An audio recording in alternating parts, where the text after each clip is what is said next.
Guys, welcome to the channel. Today we're gonna be reviewing a game that I played this morning. It was actually quite an interesting game. I think it was like 70 moves or 70 something moves, and I was actually very low on time at the end. I think I was left with 2 seconds. I won the game with 2 seconds left, and my opponent was like 1 minute 32. So let's check it out and see what happened on the game. I first started with the Italian game, and my opponent played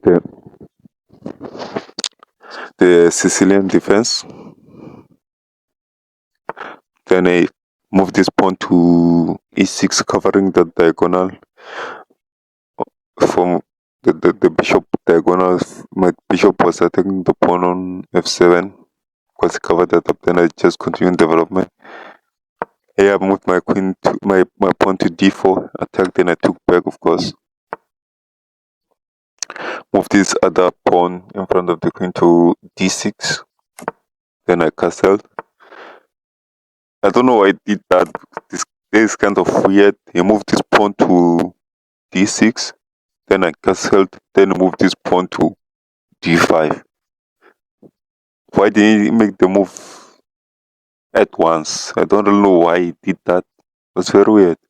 And anyway, I took his pawn with the pawn on e5, e4, taking his pawn on d5 with 2 back. Then I moved this pawn, pinning. I moved my bishop to b5, pinning his knight to the king.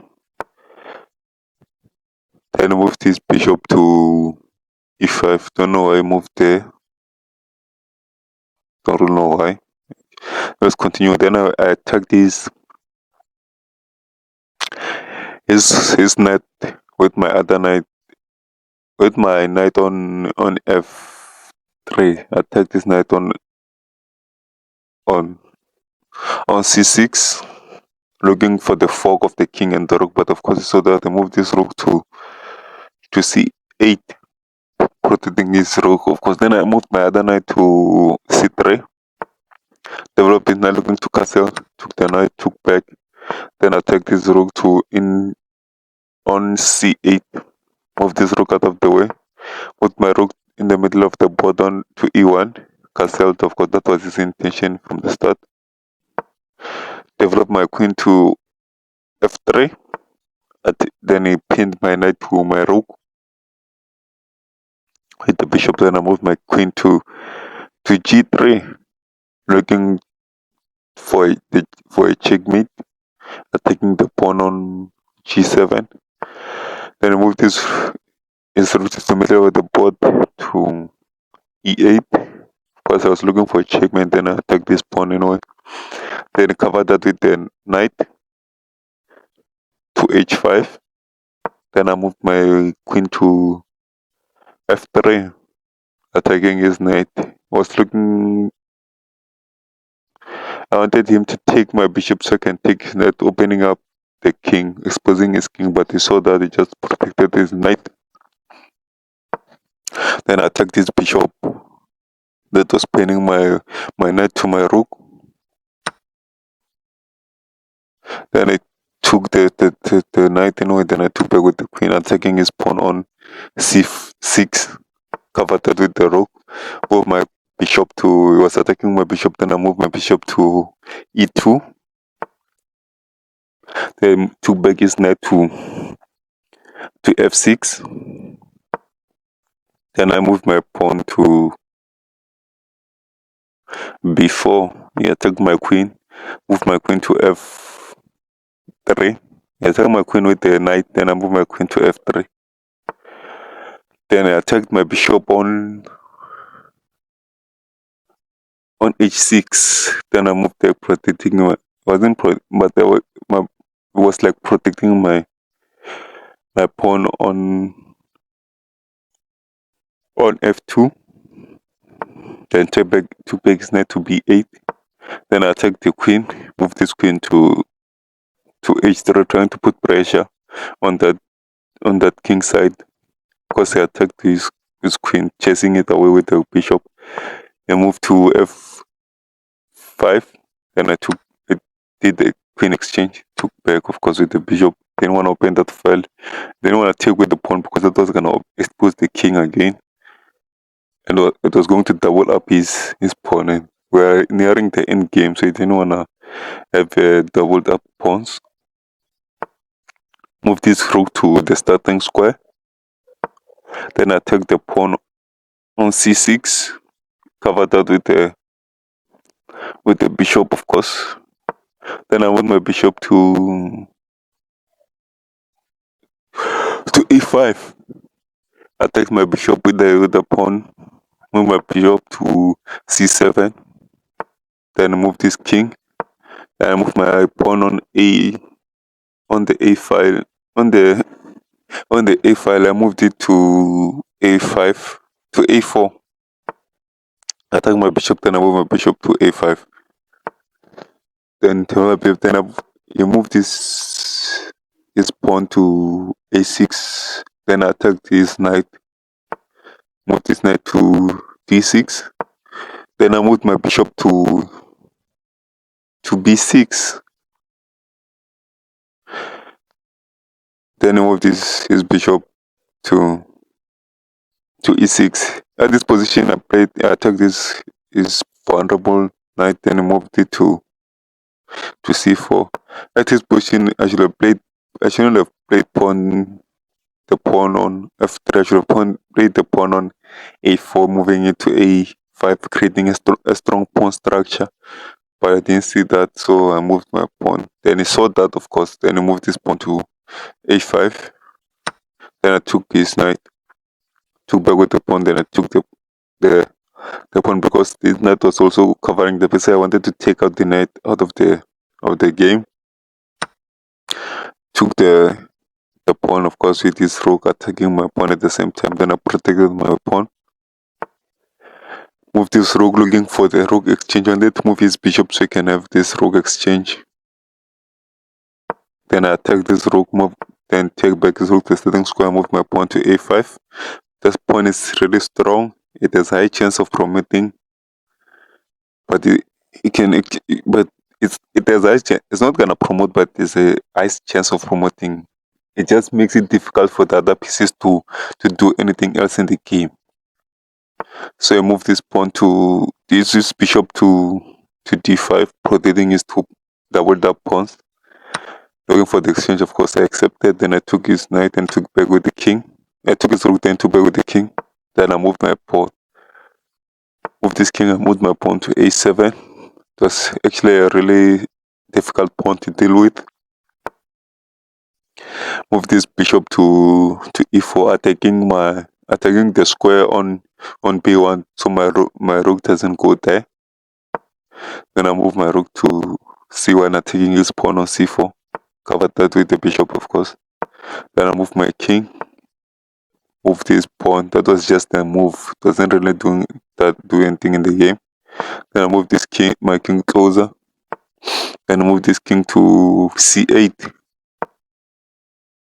Then I move my rook to a1. Now I'm actually minute 42 and his minute is at 4 and is at 4:35. So there's a big difference in time. It's actually going to factor at the end of the game. Now we're in the end game, of course. Move this king to b7. Move my bishop out of the way because it was in danger. Move this pawn on the h file.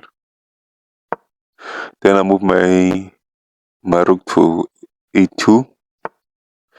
Move this bishop to e4. Don't know why I made that move anyway. Let's continue. I move my rook to a4, attacking the pawn on c4. Protect that with the bishop, of course. Then I attacked the king on b7. Move this king to c8. Move my king to d2. Then move this king to c7. Move my king to c8. Move the thing was going up and down with the king. Don't know why I did that. Move my rook to b1. Move again, did the up and down. Attack this king with a check. Move to d7, covered. I didn't want him to escape, so I moved my rook to e1. Then he gave me a free pawn. Of course, I'm gonna accept that. It's a free pawn. Take the pawn. Looking for a rook exchange. I then accept that. I move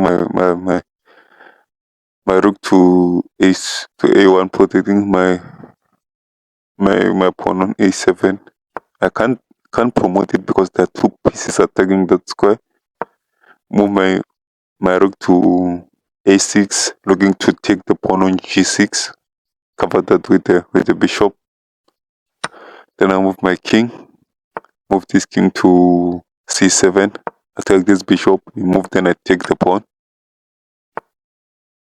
Then move this. It makes a blunder.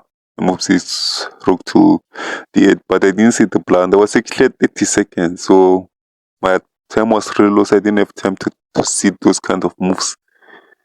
It was easy to spot, but I was thinking, I was like, I have to win this game. I might be 30 seconds, but I must fight because this person is looking to win on time. It's not looking to win on a checkmate or winning my pieces. He was just looking to win on time because I'm 30 seconds and the person is on minute 36, 2 minutes and 36 seconds. So then I move my attacking it.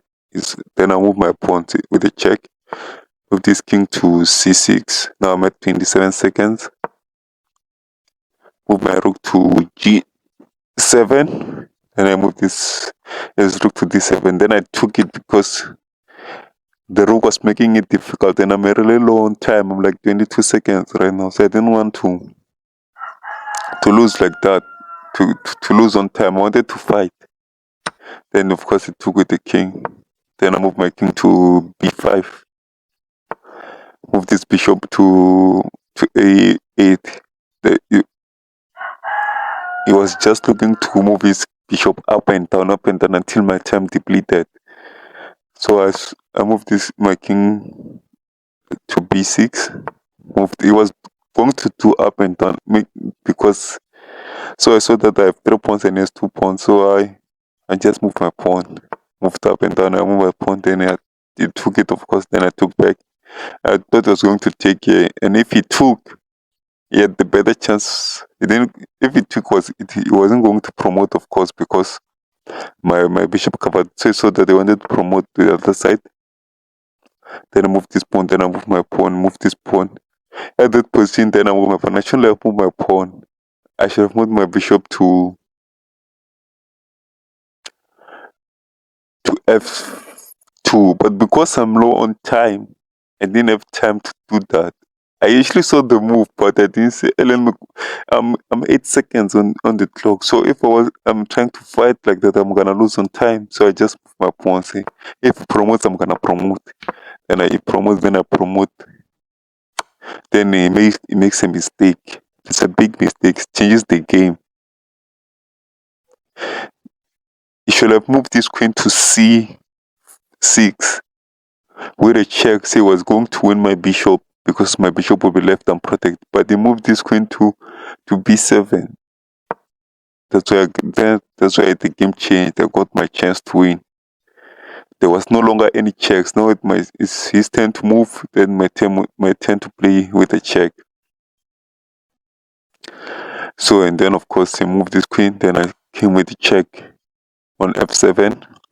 Move this king to d8, and I also make a mistake. But he didn't see this. He didn't capitalize on this mistake that I made. He didn't take it. I don't know if he didn't see it because it's on minute 34. He has more time to think.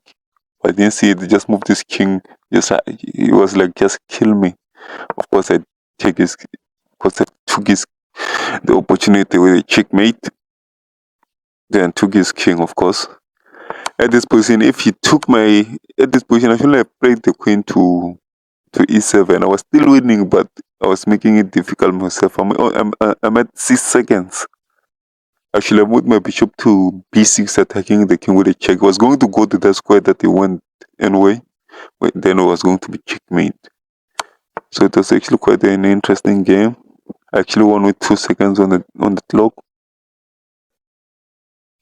So yeah, this was actually a fun game because at the end I was just playing, move. It was like that. Thank you for watching. Please subscribe, like, comment, share, and hit the notification bell so you can be notified the next time I drop. Thank you again for watching.